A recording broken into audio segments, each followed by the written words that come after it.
Gepleýär Azatlyk Radiosu. Habarlar günnälik gepleşigimizi dowam etdirýäris. Eferde siz bilen men Sähra. Prezident Gurbanuly Berdimuhammedow 21-nji dekabrda Aşgabatda garaşsyzlygyň 10 ýyllygy seýilgähinde Türkmenistanyň ilkinji prezidenti Saparmurat Niýazowyň heykeline gül goýmak çäresine gatnaşdy we şol güniň özüne ýakynlap gelýän täze ýyl münasibetli guralan aýdym sazly dawarada nemis dilinde aýdym aýtdy. Döwlet telewizionýasynyň tasdiklamagyna görä Berdimuhammedowyň sözlerine onuň mehriban agtygy Kerim Berdimuhammedowyň sazyna döredilen Arzu atly aýdymyň 3 dilde türkmen, ingliz we nemis dillerinde ýanglanmagy dawaranyň şowhuny hasam belinde götürdi.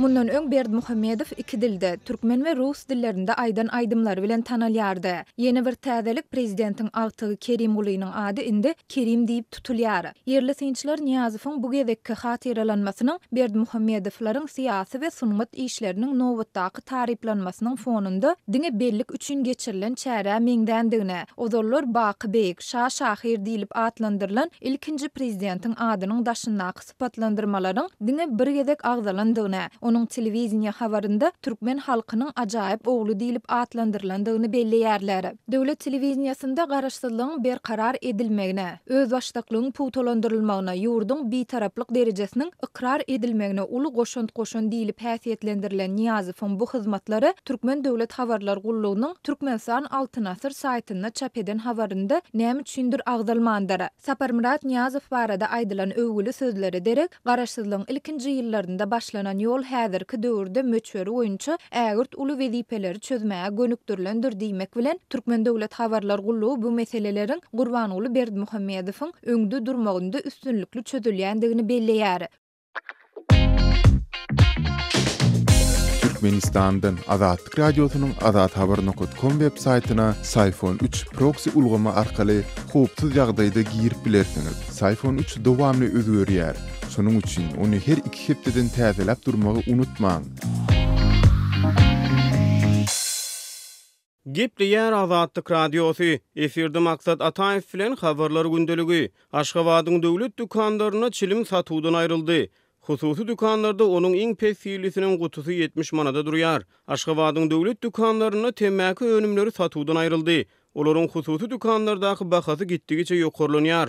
Bu barada 24-nji dekabrda Azatlyk Radiosunyň paýtagtly habarçysy gezlenlik şertlerine maglumat berdi. Aşgabatyň hususy dükanlaryna iň pesýili çilimiň bir gutusynyň bahasy häzirki wagtda 70 manada çenli gymmatlady. Onuň iň ýokary hili hasaplanýanlarynyň bahasy 150 manada baryp ýetdi. Ýarym aýdan gowrak wagt bäri döwlet dükanlaryna çilim satuwdan aýryldy diýip Azatlyk Radiosunyň habarçysy aýtdy. Türkmenistanyň häkimetleriň temäki önümlerine garşy girilýän täze çäklendirmeleri 8-nji dekabrda döwlet derejesinde geçirilen ýasama temäki önümleriniň peşde ýakmak çäreleriniň ýygyanyna gabat gelýär. Döwlet mediasynyň habar bermegine görä 8-nji dekabrda Ahal welaýatynyň Akbuğda etrawynyň Bagava şäherçesiniň goloýunyna Türkmenistanyň harby we kanun goraýjy edaralarynyň işgärleriniň we beýlekleriniň gatnaşmagyna ele salynan neşe terişleri, psikotrop maddalar we ýasama temäki önümleri ýakylypdy. Azatlyk Radiosunyň Aşgabatly habarçysy 23-nji dekabrda çilimiň bahasyna dören ýagdaýlar anyklamak üçin paýtagtda ýerleşýän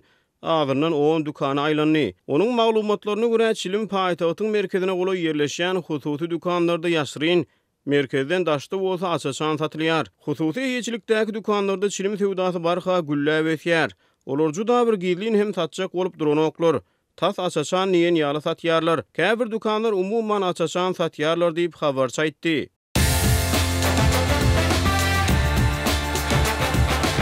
Дорогие радиослушатели, информация «Радио Азатлык» теперь доступна и на русском языке. Наш сайт на русском rus.azathabar.com.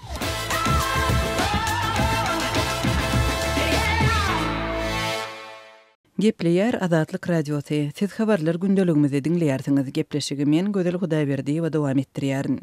Türkmen telewizionyny şuňlar Aşgabatyň bazarlarynda bolçuluk hakynda reportaj taýýarlaýar. Munyň bilen bir wagtda täze ýyl bayramçylygynyň öňü ýeratynda satuwda öňküsünden has köp azyk önümleriniň peýda bolandygyny habarçylarymyz belleýärler. Düýün teke bazarynda tas tutuş günläp bolçuluk hakynda reportaj taýýarladylar diýip Azatlyk Aşgabatdaky habarçysy 23 dekabrda habar berdi. Onuň sözlerine göre yerli medianın aktivligi Türkmenistanyň prezidentiniň täze ýylyň öňü ýeratynda azyk üçinçiligini gowlandyrmak hakynda beren görkezmesi bilen bagly. Habarçylarymyzyň sözlerine göre soňky günlerde azyk önümleriniň satuwdaky bolçulugyny bazarlardan daşary ýöreýtileşdirilen bayramçylyk tekçelerinde hem görmek mümkin. Emma bu haritler käte satylmaýar. Ikinji mikroraýonyň parkynda arçanyň öňünde adaty azykly çadyrlary dikdiler. Satyjylar sowukda durlar. Emma olar bolçuluk illüziýasyny döretmek üçin 1 ýanwara çenli haritlaryny satyp bilmeýärler diýip habarçymyz 23 dekabrda Aşgabatdan habar berdi. Munyň bilen bir wagtda habarçylarymyzyň sözlerine görä bazarlarda azyk önümleriniň görnüşleri we muktary hem dogrudan hem öňküsünden köpelipdir. Ilkinji nowatda da bu miweleri degişli. Dogrudan hem miwe köp emasyewdegerler olary ýana galyp satmaly bolýarlar. Meselem ortaça ananasyň bahasy 15 manat, öňül has gymmatdy. Häzir towuk 13 manatdan bir wada bir näçesini alyp bolýar. Öňküsi ýaly bir-birden däl. Tovugyň butlary hem bar. Başga şäherlerden gelenler tovugy, towuk buduny we miweleri satyn alyp gidýärler. Sebäbi olaryň ýaşaýan ýerlerinde has gymmat. Bellemeli ýeri bananlar öň hiç wagt 6 manatdan we şeýle uly mukdarda satylmandy. Mandarinler, apelsinler 6 manatdan, naryň bahasy 7 manat. Öň olaryň narhy 2-3 ýetse ýokarydy diýip habarçymyz aýtdy. Dekabrın başyndan beri gyt haride öwrilen ýumurtga hem şuň gün paýtagtyň bazarlarynda has el ýeterli bolupdyr. Şol wagtda da habarçylarymyzyň bellemegine görä azyň möçberiniň öňküsünden has köpelmegine we görkezilen bahalaryň aşakladylmagyna garamazdan olaryň hile we narhy köplenç torak döredýär. Azatlyň Telegram sosial ulgamynyň sahypasyna ýazylaň. Bizi gözle bölümine Azatlyk Radiosy ýazyp tap bilersiňiz. Biz bilen Telegram arkaly goşmak belgisi 420 724 168 983 we goşmak belgisi 420 773 797 383 telefon belgileri bilen habarlaşyň. Biz siziň şahsiýetiňiziň gizlin saklanjakdygyna kepil etýäris.